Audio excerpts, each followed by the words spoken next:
And we are shifting gears. We're doing a bit something different now. We'll be hosting a small keynote or a small panel, which will be hosted by my colleague Christian Elferink. He's the mining catalyst on Twitter, and with his guests Luc ten Have and Adrian Godes. Really excited for these gentlemen to be here, because if you don't follow them on Twitter yet, you should definitely do it now. And Christian will moderate. Thank you everybody for joining us here. I imagine it's the first in-person conference for a lot of people. I hope everybody's suit still fits, because I just ripped my pants. Gained a bit of weight. We're going to do a panel on how to use social media during your due diligence process in looking for mining companies. I invited Adrian Godes. He has a lot of nicknames. I'm sure not. You want to introduce yourself? You can do it. Which nickname do you like the best? The Oracle of Spain. That's my favorite by far. Adrian has a newsletter, a Spanish newsletter with a couple of hundred followers, and you're doing a weekly podcast, right? Weekly podcast. In Spanish. He just told me he wants to do it in English anytime soon, right? Yeah, and probably next year. Next year? Yeah. Okay, looking forward to that. And Luc is a private investor, a fellow Dutchman. Yeah, I have no other specific roles than being a private investor right now. Maybe something new will be coming next year, but for the moment I'm only a private investor with some social media exposure. Yeah, I think we've seen at the beginning of COVID, we've seen a switch from in-person meetings and in-person pitching to online presence, Twitter, CEO.ca, and I think that's been very beneficial for mostly retail investors.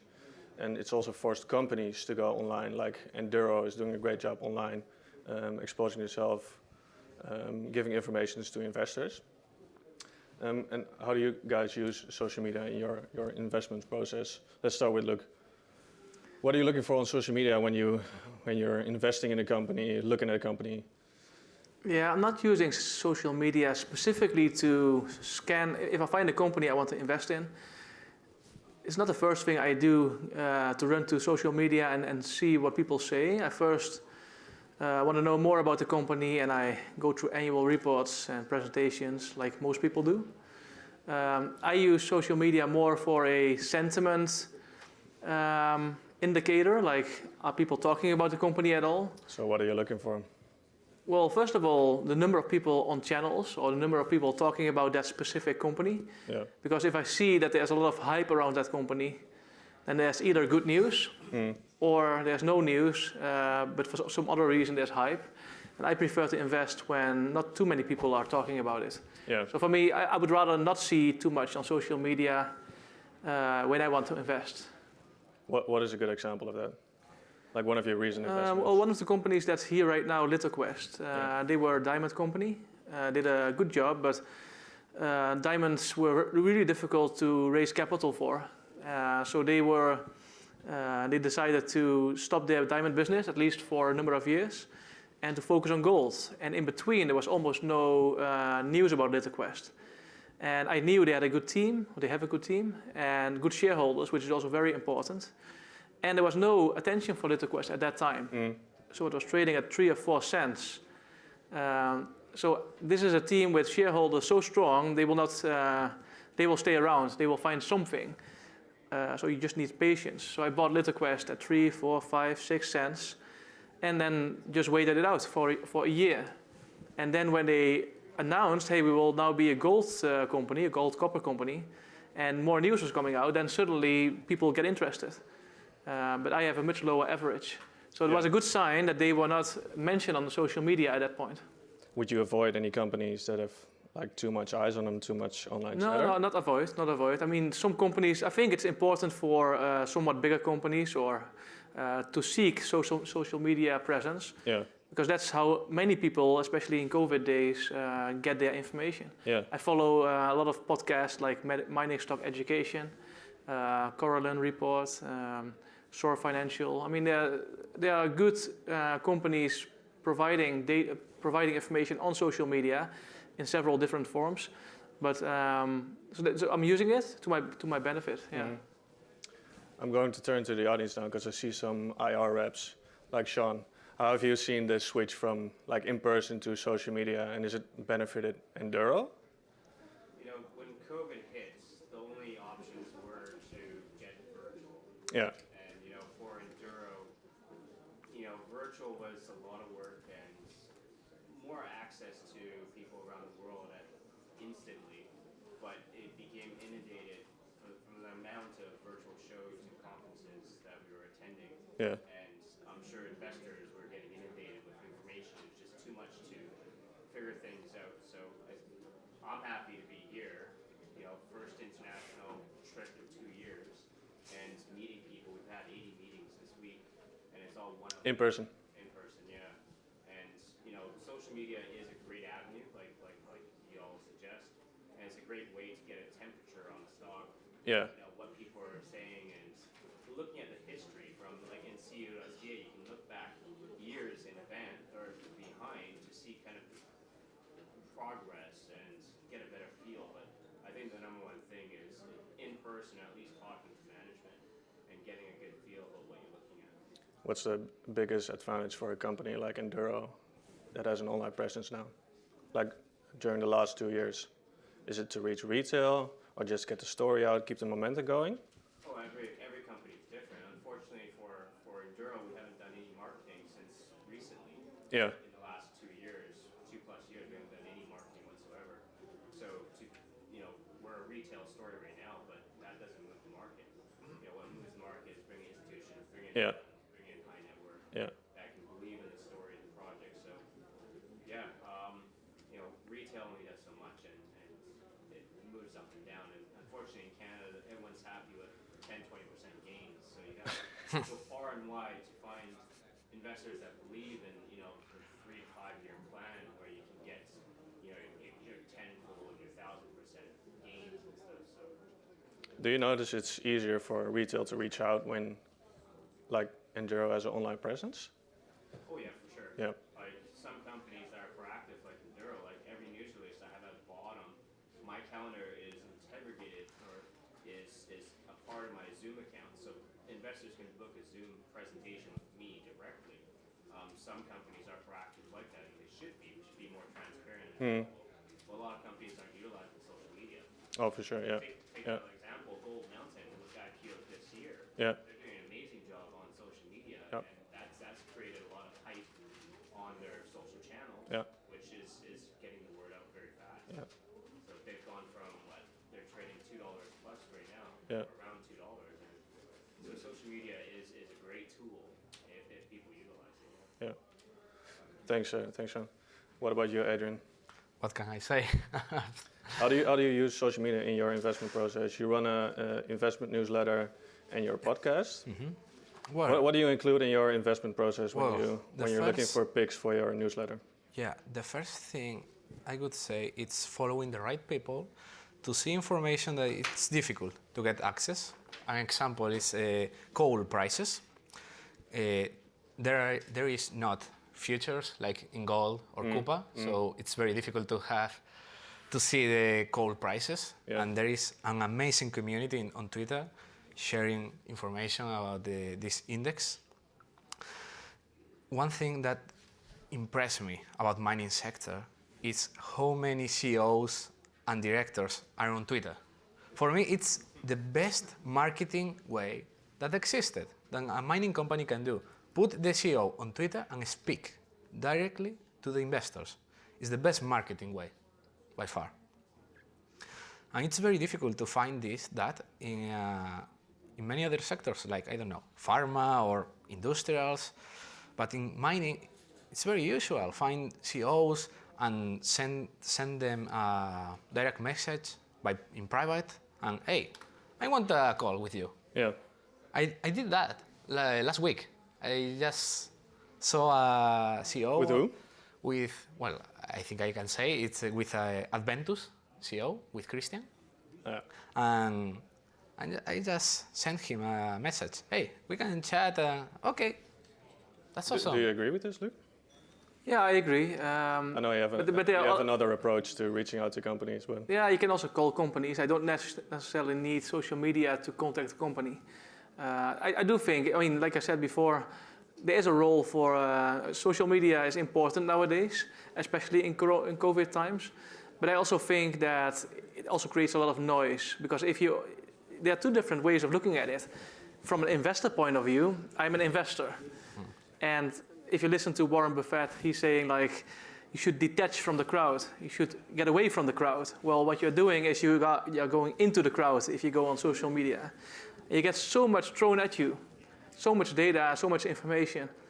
I was actually looking it up a couple of days ago, and some of the famous people on Twitter, some of them are here as well, they tweet 60 times a day, 30 times a day. So if you do 60 per day, that's every 15 minutes. If you sleep for 8 hours, every 15 minutes you send a tweet. And I don't know how you can still add value doing that. So there's so much coming at you that for an investor it can also be a big noisy space. And I would rather read an annual report or read a book, read about other things, and then maybe spend 1 or 2 hours on social media to scan the sentiment. So I think it's certainly a good platform. Or way of using it, but I would not spend 5 or 6 or 7 hours per day on it because I don't think it will improve your investment returns. That's how I see it. On the other hand, if I was the company selling something, either a marketing service or I'm looking for investors, I think it's a fair and good way to find retail investors, probably not institutional investors so much. One thing it's very important, especially on Twitter and co.ca or Hot Cooper, it's to see if the company has investors or fans. And you can feel it with many companies that you read the comments and say, these guys are fanatics and groupies on the company, not investors. Yeah. So you can, it's a very interesting point, the sentiment check. With social media. And as an investor, sometimes you come across something you didn't hear about. I mean, I bought Adriatic metals, just like many people, I think, in 2018, because it was a real discovery and I missed it. And I bought it and I still own it. So sometimes you can actually find a good idea on social media, but you have to be so careful because people will always give you advice or share something that they have a conflict of interest in. So any information you have to take with a grain of salt and think like, why would he post this? For his own benefit or just to give us a good idea? So I think it's a good thing, but you have to also think about it properly, how to use social media, because you cannot use it in any way. It will not always work. Yeah. I think you need to properly think about your strategy as an investor, but also as a company advertising on Twitter. Yeah, so any other. You're profile. using it for a sentiment. Sentiment check, yeah. And have you like followed any other trades than Adriatic from an online persona? I almost never follow people into trades, but maybe it gives me the idea to look into something. But when it's on social media, it's often that the bigger names with 10 or 20 or 30,000 followers talk about it, and then 100 other people follow it. So then there are 100 people at least on social media looking into that name. So how can I then still benefit from it? I would rather find something half a year before it gets to social media and then make use of it, of the volume. So you don't find it valuable that a lot of people follow the stock, that have a lot of information available for you to digest? Yeah, I'm not against it again, but I'm not often buying things because people on social media are buying it. I think that's also, if you're new, sometimes the story sounds almost too good to be true. And if you are new to the business and you think like, oh wow, I've seen the stock go 10 bagger, 100 bagger, I want this too. And then somebody with a real presence says, this is going to be the next big thing. Then that new investor may put some money into it and lose it all. Yeah, I think you have to be careful. You have to be careful following people into a trade. Yeah. I think it's a good platform to start your due diligence. Yeah. But you don't necessarily have to follow people. It's easy to start there, yeah. What about you, Adrian? Have you followed any people online into a stock? I think, like everything else in life, the key is how to use it. If you use Twitter in the right way, it's amazing. As I say, it's to follow. Difference with I like to follow the right people. The right people who. How do you identify the right people? That's very difficult. Yeah. With time. With time. I think the best form to see if someone is good You just follow him for a time, and with time you see it, because you see if the ideas are good, if he knows what he's talking about, if he's just a trader buying and selling, or he really looks the geology, the project, the management. You can feel it. Yeah. Just looking the tweets, you can understand how it's a people. Yeah. And you need to think, why is he posting in the first place?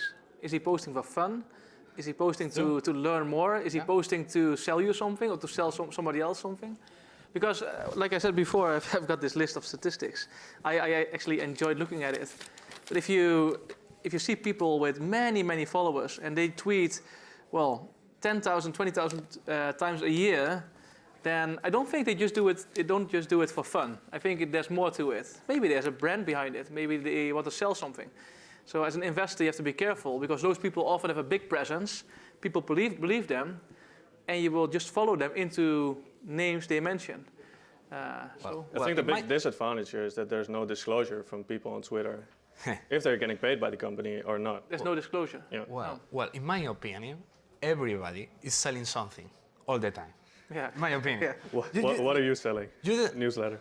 My newsletter, obviously, but everybody is selling something all the time. Yeah. I don't trust people that told me, no, I don't sell anything. Yeah. No, that's fake. Everybody is selling something. If you tell me, maybe you're unemployed and you're looking for a job, and that's why you are posting things. So I don't trust people that tell me that they are not selling anything. Everybody is selling something all the time. Yeah. Can we do it? In my opinion. How many people in the audience bought something purely because somebody on Twitter or somewhere else mentioned it? Only for that reason? Yeah, Sean? Which one? 4. Yeah. Bitcoin. Oh, yeah. What is it Oh, called? yeah, The yeah. Shiba coin? Elon Musk is always front runner. He says, I will sell Bitcoin, and the Bitcoin is going down, and then he buys. Could be. Yeah. That is a problem. He says it's a liar. Yeah. Yeah. What, you have a question? Yeah, you talked about Twitter quite a bit. What about the other platforms and their value? Do you mean like Facebook or LinkedIn, etc.? LinkedIn, YouTube? I don't see many company presence on there, and I don't see any value necessarily. Maybe LinkedIn, but Facebook. I think Facebook is at its end.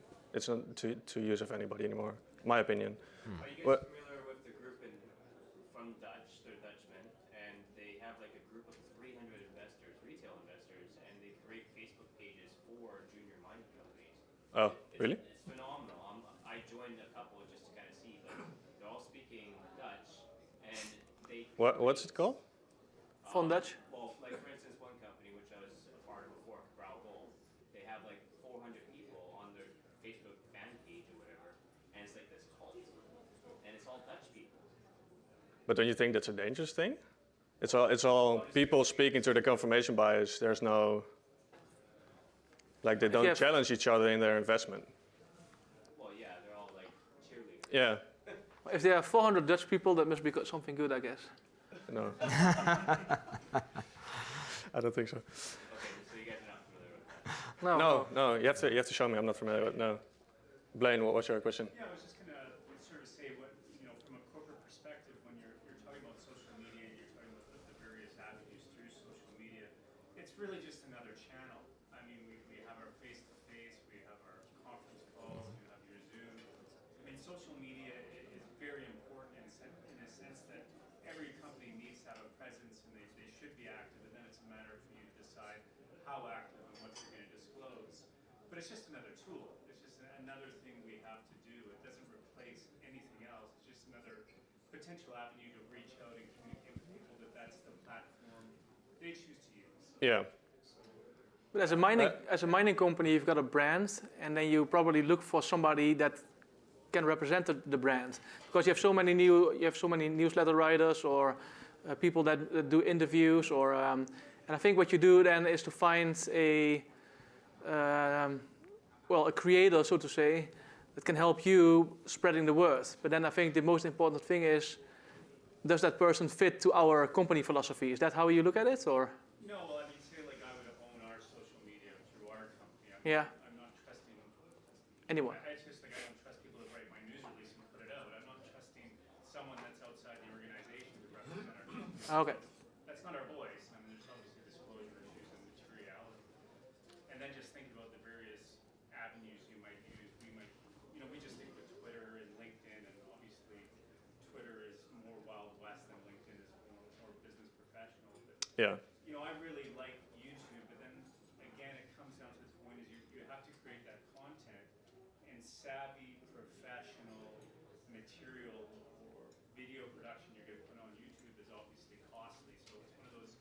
It's also that cost-benefit analysis where Twitter is cheap, it's free, it's easy, it's quick. LinkedIn, it's a different sort of way. You probably don't get the same reach. And YouTube is fantastic, but you really have to have a good product, and you have to have things that are visually appealing all the time, and it's more costly and time-consuming to use it. And I think you really have to balance them. Like, actually, how many people are going to watch that video? If you're going to spend 20, 30 grand on that, you better get a lot of people watching it. Otherwise, that doesn't make much sense. Don't you find it easier and more productive to engage on Twitter and CEO.ca than to pay for videos? Well, yeah, right. It depends on the company, of course, but Yeah, I think if you say like Gold Mountain, for instance, I mean they're moving into production right now, so they've got a lot of action. There's a lot of things happening, and they put out some really slick, good-looking stuff. But at the same point, I don't know how much they're spending on that. But when I look at how many people are viewing their videos, I go, it's not that many people watching. So what's the cost benefit of that? yeah. Yeah, I wanted to differ a little bit, or add to it, maybe to say less, or more constructive, because I find the three of you sitting there is a perfect example of why we need social media, because like in our company we have a lot of investors like you, who we found through social media experts that brought us to them, not me. I feel young, but I know I'm a dinosaur in this context. And it's very hard to find these guys. And so they're not interested in the traditional messages because, they've got short attention span. They're constantly on their phones. And that's why we need intermediaries that can craft that message in a different way that actually appeals to those guys. Yeah. That's why, actually, if you read The Big Score, I don't know if you have, that's Friedland's, it's not his book, but somebody wrote about him. And in it, the biggest point he makes is he says, these are old stories. I never knew. Why do they call these companies stories? Because that's how you have to sell them. And I think the social media guys, some of them, not all of them, are able to do that, and they can reach those guys because there's a lot of money in these millennial investors, which I'm interested in. So I haven't found the perfect way. I know it's valuable. I just know that the conventional way of going about it doesn't work. Are you spending any money on it? We're spending some money. We mainly try it through sort of authenticity, like build real relationships, which is hard. But it's so difficult to separate, like you say. It's we don't want to spend money because we don't know who the right guys are. That's why we're sitting here listening to you guys and others, trying to figure it out. But it's hard. Yeah. Well, there's also the opposite of what you just said is that you have channels where maybe only 50 people will watch your video, which was produced maybe for $10,000. But you also have channels that have 100,000 followers. And if you look at the comments below the video, it's pretty obvious that those numbers are not just there for full of mining people. It's probably a channel that was purchased from somebody else with maybe people interested in hairdressing. But they just bought a channel to have a high number of viewers. And I've seen a couple of them in mining as well, where suddenly out of the blue, a new channel has 100,000 followers. And it sounds good, but none of those followers is interested in mining. So it's indeed, you need to do some due diligence as well to find the right partner. And I think such a partner should fit to the company. The company should look for someone who can represent their brand in a sense, because otherwise, why would you ask that person to kind of sell your story? It needs to be a kind of a good fit, in my opinion. A win-win. Yeah. Let's get back to you, Adrian. I always think that if you want to show a brand, the brand must be the CEO. I mean, if you are investor relations, okay, and you told me, hey, our CEO, it's amazing, great background, okay, I want to speak with him. Yeah. So put him. If you want to make a brand as a company, on social media, put the CEO. If you told me your CEO, it's amazing, okay. So what do you think of the online presence of Haya? He has a Twitter account. He has been active lately with some snarky comments. I'm very biased because I really like Haya. It's a great guy, so I'm really biased. So No, be honest. Tell the story. I really like it. No. Funny. You want to tell your story with Twitter and how you lost your password? What? He lost the password on Twitter, so he couldn't enter in Twitter for more than a year. Oh. Well, it was a quiet period for you. Must be relaxing. But how do you use it to your advantage when you're investing besides the CEO? Are you looking for negative stuff online that might be out there just checking when you're talking to the company? Looking the sentiment, speaking with other investors, other retail or professional investors. They are just tweeting and you respond to them. Also sending a direct message to speak with them in private, or there are chats on Twitter, especially. I'm with some Aussies from Australia, and we're just chatting about the company. So the important thing in social media is just the people, right? To follow the right people, people that it's honest, people that share good content. If they tell you an idea, it's because they think it's a real good idea with real fundamentals behind, not just promoting bullshit. So who are your favorite social media persons? Who do you like to follow? For example, I really like a guy in Australia called Respeculator. Yeah. Amazing guy. What can I say? Thank you. What about you, Luke? Well, I like Mining Stock Education, but that's already a pretty grown-up platform. I mean, he's on Twitter, but also on YouTube. Yeah. And I think the quality of his interviews is probably one of the best. Crux Investor from the UK came with a kind of new brand. I mean, he is pretty, especially in the beginning, maybe not so much anymore, but he was pretty critical, asking questions that other outlets did not ask. So they do a good job. And in terms of Twitter, on Twitter I'm a little bit more skeptical all the time because there's always a reason why people tweet things. And I don't have a name just like that where I think that person, well, in Australia maybe a guy by a name tag of Mineralized. I mean, he knows really well what's going on in Australia, and I'm not following Australia so much. So if you follow 5 of those persons who are really into the Australian market, you get a good sense every morning when you open your Twitter account.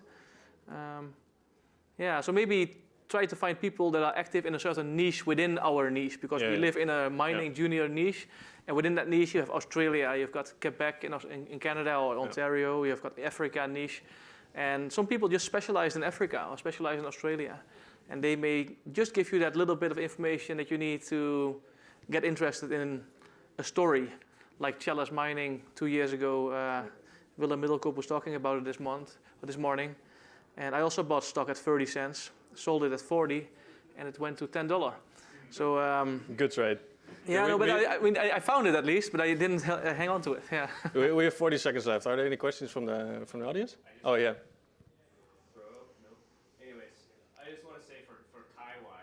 We're in the age of information and everything comes so fast.